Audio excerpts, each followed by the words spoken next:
Urban Therapy with Sun 752, and this is your daily Gogetemism number 225 for May 18th, 2015. First of all, I want to say rest in peace to my stepmom, Barbara McIntyre. And I want to give a shout out and big condolences shout out to the McIntyre family and to the Edelman family and to the Megiddo family.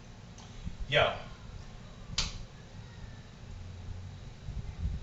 talented, beautiful or handsome, but overweight.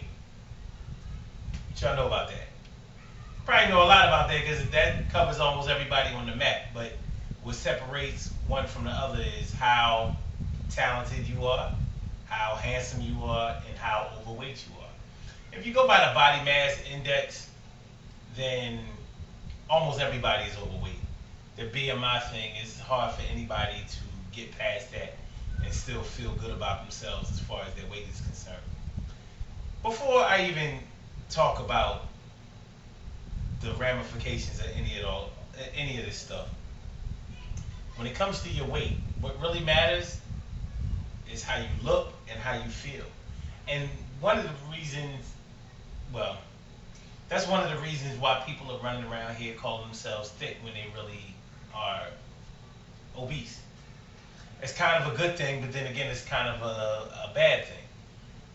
You should never be to the point where you think that you don't have to lose weight in order to be healthy. Because when it really all comes down to it, if you keep your weight down to a manageable size, and what I think manageable is when you can walk a flight of steps without sweating to death or being totally out of breath, when you can walk a few blocks or maybe a mile or two and still feel like you're going to survive. Those are what I would consider to be conditions of a manageable weight. I'm not saying that you have to try to get skinny or nothing like that, but for your own health, I think it's good to get down to a point where when you look in the mirror, you like what you see. Now, that's subjective because a lot of people don't like what they see when they look in the mirror. You know, even myself, it ain't sweet like that. And I don't think it's sweet like that for most people. The majority of people, I don't think it's sweet like that. But you shouldn't feel bad about yourself. And one of the ways to really keep from feeling bad about yourself is to concentrate on the gifts that God gave you. So that could be singing, that could be dancing, that could be sewing, that could be welding, that could be construction, that could be carpentry, that could be typing, clerical skills. It could be, it could be a variety of things. And I was just highlighting some trades, automotive. But when you're good at something, it brings you confidence because people depend on you to be there for them and help them out with something. And it builds confidence. And that's a good confidence. Doesn't mean that you should stuff your face all crazy and let yourself go to the point where you don't like the way you look, you don't like the way you feel. There's nothing wrong with liking the way you look and liking the way you feel. But I think that the two should go together. That way, you feel confident. And it's also about what you can do. It's always great to be able to have a skill that you can rely on. One that may give you money, or it may help out your community, whatever the case may be. It's just a good look. Y'all can't see Lovey, but she right there. She right there.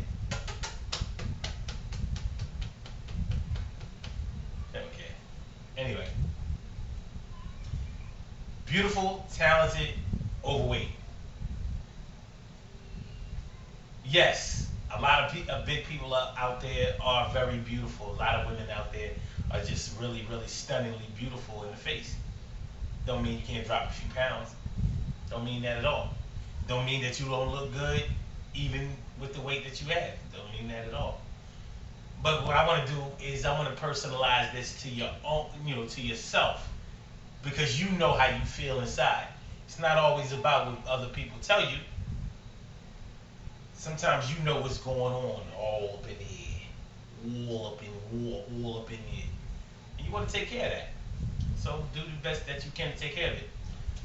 There's nothing wrong with doing some jumping jacks, squats, push-ups, sit-ups. The basics. You'd be amazed at the health results that you get from doing those old school exercises that we learned back in the gym back in the day when we was younger. Try them out. I guess that's all I really wanted to talk to y'all about today.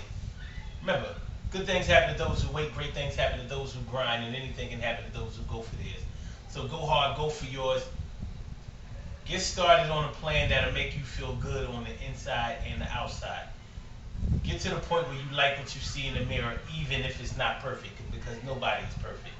Even the people that you see with their shirt off all the time or showing their body all the time. That's a lot of people have tricks and techniques with surgery and all. Anyway, don't worry about that. Get the best body that you can, and I'm willing to help. Y'all know we just had the spring cleaning event this past Saturday, and I'm willing to help anybody who's down to get in shape. And I've done it for free plenty of times. But even if you wanted an individual type of intensive training, we can work something out.